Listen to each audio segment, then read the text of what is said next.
Well, we're getting breaking news coming to us out of Egypt. A bombing at a Coptic church in the city of Tanta has killed at least 13 people. Dozens more are thought to have been injured. Coptic Christians were celebrating Palm Sunday, the day that marks the start of the Holy Week of Easter. It's the second attack in the same area in the past 10 days. Well, let's get the latest on this and speak to Sean David Hobbs, who's joining us from Cairo. Sean, good to speak to you. So what can you tell us about this attack on the church? Well, it follows a series of attacks that have occurred against Christians here in Egypt. The most obvious one, or the one that we remember the most, would be the December attack, middle of December, on the head of the Coptic church, or one of the main basilicas of the Coptic church here in Cairo, Egypt.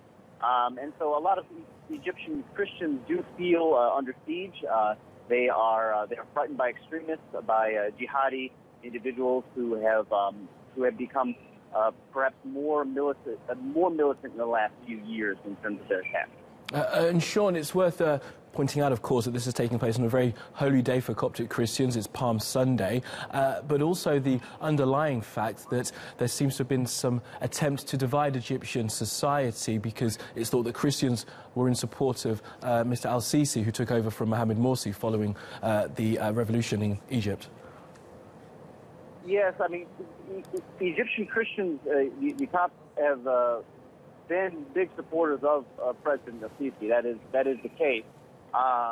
And of course, there's many Muslims that support President al-Sisi as well. But the more extremist Muslim groups, individuals who may have had some connections with the Muslim Brotherhood, or maybe just were other groups, you know, it could be Salafis, and other jihadi groups, definitely have opposed President al-Sisi's presidency, his rule, and they have, some of these groups have decided to target Christians. And in terms of the security at these churches, I know for the last bombing that took place, there were some complaints that there were no security guards at the front. I'm assuming that it would have been a very busy time, as it is Palm Sunday. What are people saying about how well protected this church was? Well, I've heard that there has been some real questions of security at some of the sites that were attacked. Now, with that said, the government certainly has stepped up security around churches in the last few years.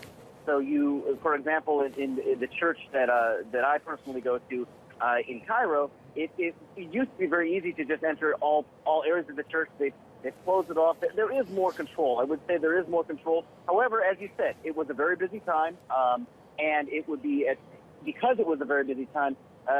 Other individuals, maybe people who want to do damage to the congregation, may have been able to get into the church and do these attacks. Okay, and Sean, just finally, it's only early. This happened in just the last hour or so. Do we have any idea who may have been behind this? Yeah, I mean, you know, as far as I've seen, no one has claimed responsibility as of yet. Although, as you said, it's only been about an hour since this attack happened. So we're not really sure. We'll just continue to watch the news, as I'm sure you will be as well. And previous attacks, Sean, who was behind those?